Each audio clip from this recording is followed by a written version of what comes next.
Bismillahirrahmanirrahim. Bismillahirrahmanirrahim.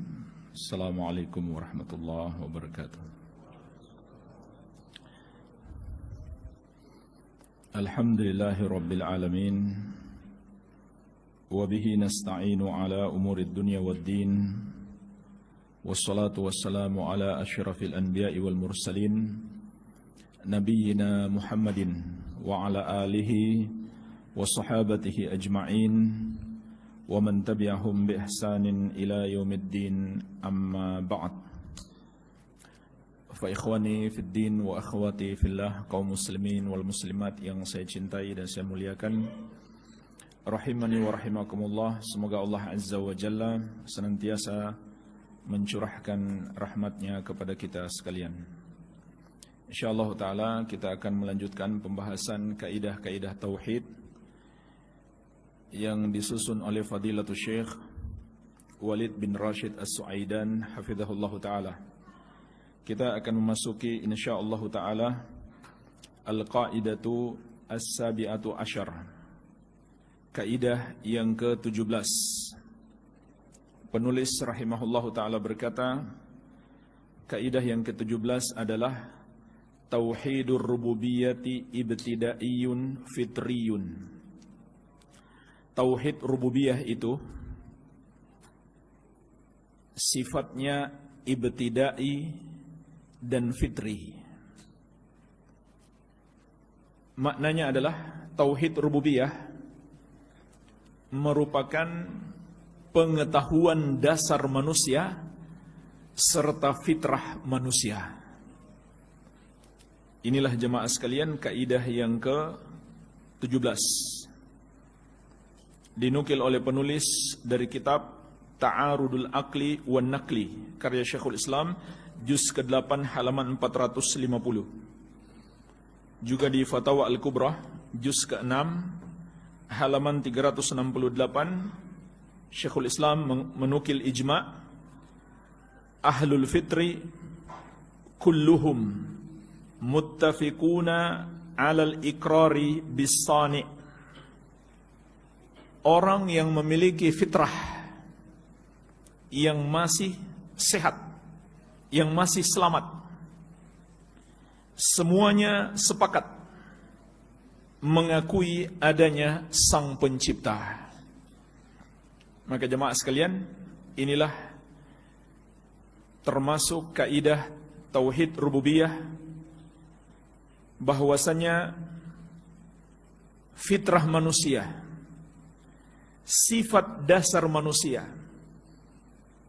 adalah mentauhidkan Allah di dalam rububiyah. Di dalam rububiyah. Ini berdasarkan dalil-dalil yang sangat banyak. Bahkan bukan hanya dalam rububiyah, dalam uluhiyah juga. Manusia itu pada dasarnya Allah ciptakan mengimani Allah sebagai Rabb dan mengimani Allah sebagai satu-satunya yang berhak disembah. Itu fitrah manusia. Itu ilmu dasar manusia. Mungkin sebagai contoh yang lain, kita semuanya dari lahir sejak kecil tanpa diajarkan sudah punya sifat cinta kepada orang tua kita. Itu kan gak perlu diajarkan. Itu fitrah. Itu adalah fitrah kita sebagai manusia. Begitu pula sebaliknya. Sudah fitrah orang tua sayang kepada anak. Ini contoh lain fitrah manusia, ilmu dasar, pengetahuan dasar yang dimiliki manusia dan tidak perlu diajarkan. Tapi kenapa jemaah sekalian manusia bisa tersesat? Karena ada setan yang menyesatkan mereka, sebagaimana insyaallah akan kita sebutkan dalilnya. Dan terkadang setan itu na'udzubillah bisa jadi orang terdekatnya yang menyesatkan dia. Iya. Jadi jemaah sekalian, ini adalah ilmu dasar, tabiat dasar manusia, fitrah manusia, mengimani tauhid, baik rububiyah maupun uluhiyah. Sebagaimana Allah sebutkan di dalam banyak ayat. Di antaranya disebutkan oleh penulis surat Ar-Rum ayat ke-30. Allah Azza wa Jalla berfirman, "Fa'akim wajhaka lid-dini hanifa." Hadapkanlah wajahmu dengan lurus kepada agama Allah yang hanif. Maksudnya ikutilah selalu agama Allah yang hanif. Hanif itu artinya yang bersih dari kesyirikan, yang beribadah hanya kepada Allah. Kemudian lanjutan ayatnya, fitratallahi allati fataran nasa 'alaiha. Itulah fitrah Allah. Maksudnya yang Allah ciptakan manusia di atasnya. Jadi jemaah sekalian, inilah fitrah kita yang Allah berikan kepada kita. Allah ciptakan manusia di atas keimanan ini. Beribadah hanya kepada Allah, mengimani rububiyah dan uluhiyah Allah. La tabdila li khalqillah. Tidak ada perubahan dalam penciptaan Allah. Dzalikad dinul qayyim. Itulah agama yang lurus. Walakinna aktsaran nasi la ya'lamun. Akan tetapi kebanyakan manusia tidak mengetahuinya. Ayat yang lainnya, surat Al-A'raf ayat 172. Wa idh akhadha rabbuka min bani adama min zuhurihim dzurriyyatahum wa ashhadahum ala anfusihim alastu birabbikum qalu bala syahidna. Dan ingatlah ketika Rabbmu mengeluarkan keturunan anak Adam dari sulbi mereka, dan Rabbmu mengambil kesaksian terhadap jiwa-jiwa mereka,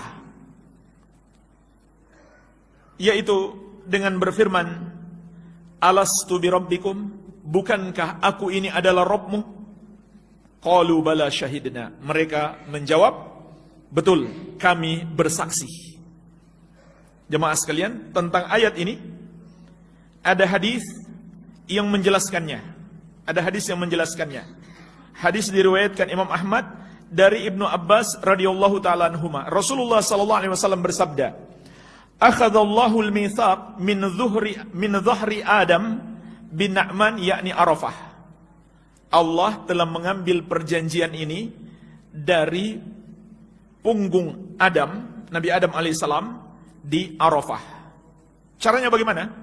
Fa akhraja min sulbihi kulla dzurriyyatin dhara'aha fanatharahum baina yadayhi.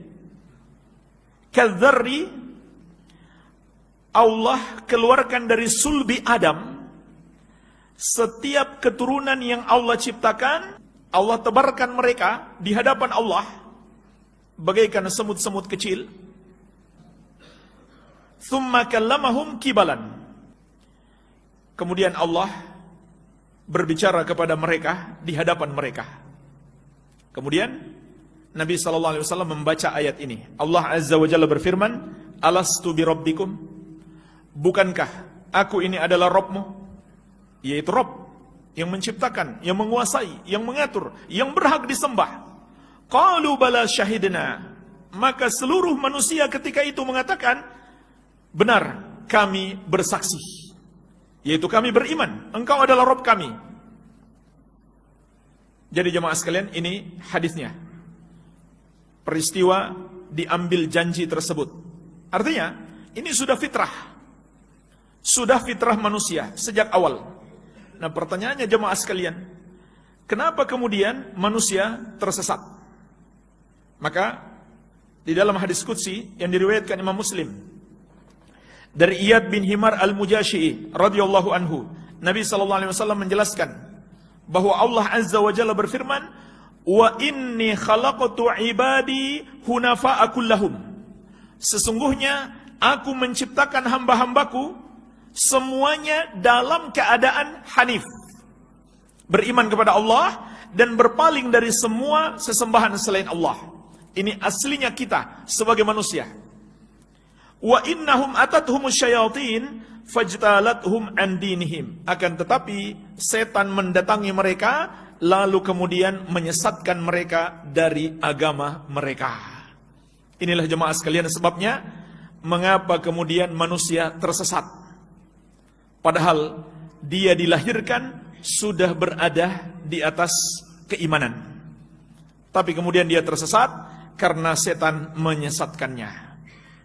Dan naudzubillah, terkadang setan itu bisa jadi orang terdekat terhadap seseorang. Sebagaimana dalam hadis Bukhari dan Muslim dari Abu Hurairah radhiyallahu anhu, Rasulullah sallallahu alaihi wasallam bersabda, "Kullu mauludin yuladu 'alal fitrah, fa abawahu yuhawidani aw yunassirani aw yumajjisani." Setiap anak dilahirkan di atas fitrah, maka kedua orang tuanya lah yang menjadikan dia Yahudi atau Nasrani atau Majusi. Kenapa Nabi SAW tidak mengatakan kedua orang tuanya yang menjadikan dia Muslim? Karena dia sudah Muslim, lahir sebagai Muslim, sebagai orang yang beriman kepada Allah. Maka kedua orang tuanya lah yang menyesatkan dia, mengajarkan dia menjadi Yahudi atau Nasrani atau Majusi atau Hindu Buddha atau komunis atau Konghucu dan lain-lain. Tadinya dia adalah masih di atas fitrah, yaitu sebagai Muslim. Jadi jemaah sekalian, ini sebabnya mengapa manusia tersesat. Jadi ini fitrah. Oleh karena itu jemaah sekalian, beriman kepada Allah berarti kembali kepada fitrah atau mempertahankan fitrah kita, aslinya kita sebagai manusia. Sedangkan orang yang berbuat syirik, dia telah keluar dari fitrah, atau dengan kata lain tidak normal. Sebenarnya orang berbuat syirik itu nggak normal, sudah nggak asli dia. Sama seperti kalau ada anak tidak cinta kepada orang tuanya, kan itu nggak normal. Atau sebaliknya, orang tua nggak sayang kepada anak, itu nggak normal. Begitu pula orang yang tidak beriman hanya kepada Allah sebagai satu-satunya yang berhak disembah, dia sudah tidak normal. Maka diantara keutamaan tauhid, tauhid itu adalah sesuai dengan fitrah kita sebagai manusia, fitrah yang sehat, fitrah yang selamat. Iya. Sebaliknya syirik itu adalah ajaran setan yang mengeluarkan manusia dari fitrah, menyesatkan manusia, mencemarkan fitrah manusia.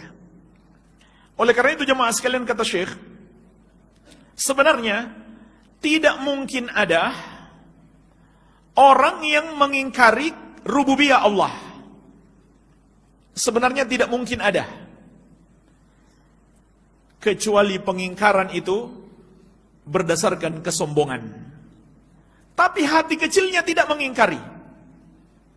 Sebagaimana yang Allah firmankan tentang Fir'aun dalam surat An-Naml ayat 14. Wajahadu biha wastaiqanatha anfusuhum zulma wa uluwa. Mereka, Fir'aun dan kaumnya, mengingkarinya, menentangnya, menentang kebenaran, menentang keimanan. Walaupun sebenarnya hati-hati mereka mengakui. Kenapa mereka mengingkari? Zulma wa uluwa.